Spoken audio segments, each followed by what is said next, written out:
I'm on a mission like a couple spies, and that, guys, is the reason why I catechize the good. Welcome to the Reformed Standard. I'm Tony. Let's get started. We're continuing our brief excursus in the Scots Confession with chapter 2 today.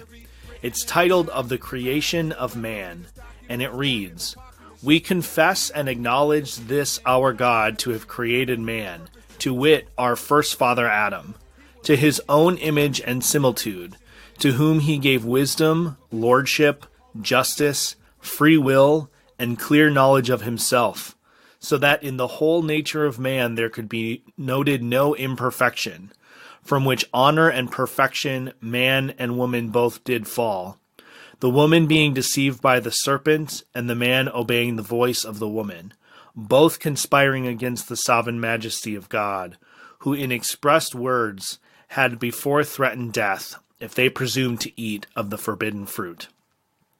So we come into chapter 2 here, and we're starting to cover a little bit of ground that we haven't covered in the Catechism series yet, but we'll go through this anyways. So it starts out to acknowledge and confess that God has created man. And it specifies here in a parenthetical clause that it's talking specifically about our first father, Adam. So this is excluding any form of theistic evolution, which would argue that Adam was just an evolved ape that was given a soul, or that Adam was not a historical figure, sort of any of the new protologies or anthropologies which would deny the historical account of the creation of Adam. Those are excluded here. And it goes here to affirm, again, with the rest of the Reformed tradition and the rest of Christianity as a whole, that Adam was created in both the image and likeness of God. We may get into it, but the Roman Catholic tradition would argue that the image and the likeness, or the image and the similitude, are different things. But the Reformed tradition, along with the rest of what I would say the Orthodox Christian tradition is that that's just a poetic expression to say the same thing. And then it goes on here to affirm many of the same things we talked about in the Catechism question, that when God created man, he created him in the image of God, and he gave him wisdom, lordship, justice, or original righteousness. He also gave him free will, a clear knowledge of himself, and gave him the ability to obey the law. So this here is one of the earlier Reformed confessions, and even as early as the Scots Confession in 1560, we see here that man is not considered to be a robot or a puppet. So there's discussions going on in the Reformed world about providence, about sovereignty, about concurrence. All of these things need to be tethered to the fact that God does not constrain the freedom of the creature, and that we are free to act in a way that is not coerced or bound. So I know that sounds a little bit contradictory, and we'll get to it when we talk about total depravity, when we get to that in the Catechism questions about the nature of man after the fall. But the primary constitution of man is that of a free agent.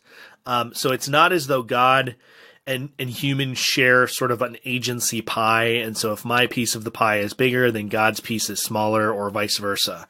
God has his own sovereignty pie. And we have our own creaturely sovereignty pie. And it's not the case that if I have a whole pie, then God has none of it. So then it goes on to talk about that in the whole nature of man there could be noted no imperfection. We noted before, this is a direct shot at the Roman Catholic understanding of what's called concupiscence. So the Roman Catholic understanding of human nature is that because it is creaturely, because it is finite, because it is not divine, that it automatically, apart from any sin or any sort of sin nature, it is oriented, or it is drawn towards failure to live up to perfection. So Adam, as created in the garden prior to the fall, was oriented towards sin, and it was sort of a super added act of grace that God added to the man, which enabled him not to sin. So what the Scots Confession here is doing, and what the Catechism did, is it's denying that idea that Adam and Eve were both created in such a way that there was no imperfection, there was no drift or tendency towards sin. And it's from this honor, from this perfection, that man and women fell. So it's not the Roman Catholic conception that man and women fell because of some natural inbuilt tendency towards corruption or towards sin. Then it clarifies here that the way that the woman and the man fell, or the reason that the woman and the man fell, are slightly different. So the woman was deceived by the serpent, but the man obeyed the voice of the woman. So it's not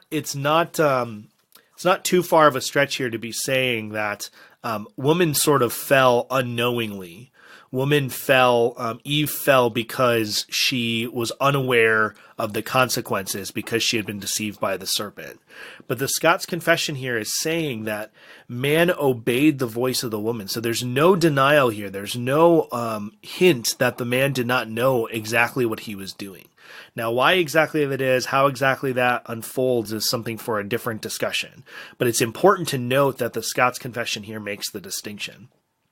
But at the end of the day, they both conspire against the sovereign majesty of the Lord. So there are some streams of thinking that would say that the fact that the woman was deceived by the serpent indicates that she wasn't really responsible for her sin. I've even heard Reformed folks explain this and argue this way in order to explain why it was that the fall didn't occur until Adam ate. And the answer is, well, the woman didn't sin because she didn't know what she was doing. But here it's arguing to the contrary. The Scots Confession, and I would argue the rest of the Reformed tradition, affirms that both the man and the woman committed sin. And in this sin was not just a matter of eating. It wasn't as though there was some inherent evil in eating the fruit they ate. But their sin was in conspiring against the Lord, conspiring against the one who made them, who provided for all their needs, who loved them, who graciously created and sustained them. They conspired against this sovereign majesty. And they did this in full knowledge. They did this in full knowledge of what the consequences were. So even though Eve was deceived and the man obeyed his wife, they did so knowing that the consequence would be death and separation from God. God had told them explicitly what the consequences were. And that's the tragedy of the fall. Is not that Adam and Eve made a terrible mistake, or that they succumbed to the frailty of their human nature, but they, with full knowledge, having been created by the Lord and given a law, a clear consequence and a clear law, and all of the ability and reason to obey and to trust the Lord, they still conspired against him and presumed to eat of the forbidden tree. Do you know, if you want, you could know this? The catechism, hey, the catechism, hey. Do you know what the chief and the man is? And how the Father, Son, and Spirit do manage? Do you know, if you want, you could know? West Side.